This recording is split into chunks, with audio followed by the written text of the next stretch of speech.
Hello बच्चों, चलिए प्रश्न को पढ़ते हैं।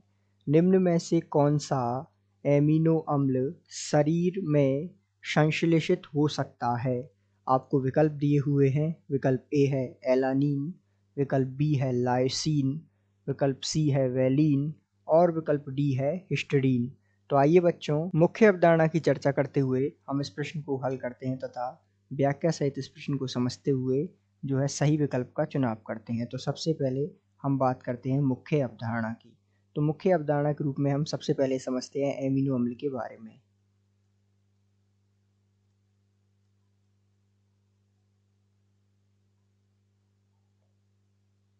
तो यहाँ हम बात करेंगे तो एमिनो अम्ल के अंतर्गत सबसे पहले हम समझते हैं आवश्यक एमिनो अम्ल के बारे में।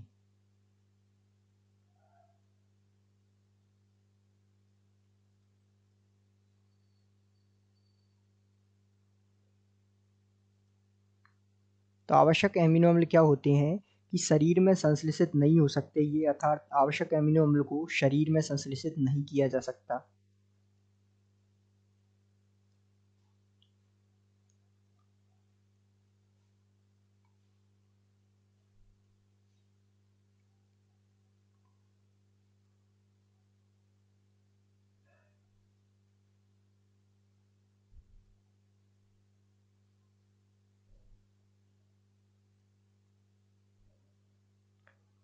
तथा भोजन के माध्यम से इन्हें हम प्राप्त करते हैं, अर्थात ये शरीर में संश्लेषित नहीं होते, इन्हें हम बाहर से भोजन के माध्यम से प्राप्त करते हैं।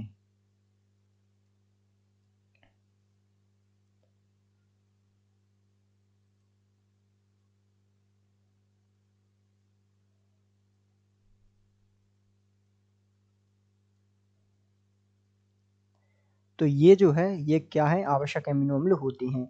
यदि हम आवश्यक एमिनो अम्ल की बात करें तो लाइसीन, वेलिन और हिस्टिडीन ये तीनों जो विकल्प के रूप में आपको दिए हुए हैं, ये तीनों कैसे हैं, आवश्यक एमिनो अम्ल।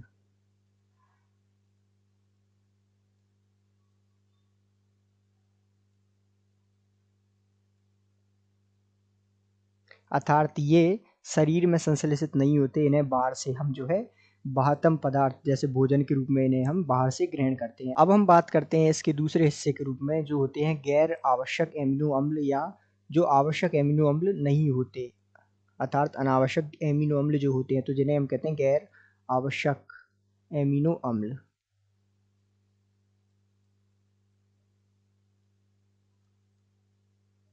तो इनके बारे में क्या है, तो ये जो है इन्हें हम क्या है शरीर में संश्लेषित हो सकते हैं, ये अम्ल जो है हम शरीर में संश्लेषित कर सकते हैं।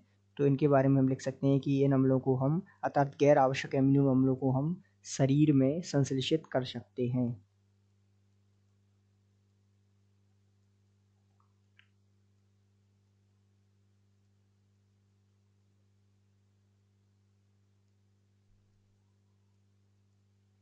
तो इनके बारे में जो है यदि हम उदाहरण जानें तो जो आपको दिया हुआ है एलानीन विकल्प के रूप में, एलानीन ये जो है कैसा है, गैर आवश्यक या अनावश्यक एमिनो अम्ल है। यदि हम इसकी संरचना देखें तो इसकी संरचना कुछ इस प्रकार होती है। कार्बन, इसके साथ यहाँ जुड़ा होता है CH3 समूह, यहाँ इसके साथ जुड़ा होता है कार्बोक्सिलिक समूह COOH, यहाँ इसके साथ जुड़ा होता है हाइड्रोजन तथा यहाँ जुड़ा हुआ होता है इसके N और H2। इस प्रकार ये जो है एलानीन का निर्माण होता है और ये गैर आवश्यक एमिनो अम्ल है, अर्थात ये शरीर में संश्लेषित कर सकते हैं। अब आइए हम विकल्प पर लौटते हैं। तो प्रश्न में हमसे कहा है कि ऐसा एमिनो अम्ल जो शरीर में संश्लेषित हो सकता है, तो वो कौन सी होती हैं, गैर आवश्यक अर्थात अनावश्यक, और उसका उदाहरण हमने देखा एलानीन। तो इस प्रकार हम कह सकते हैं कि दिए गए प्रश्न का सही उत्तर विकल्प ए है। आशा करते हैं आपको समझ आया होगा। धन्यवाद।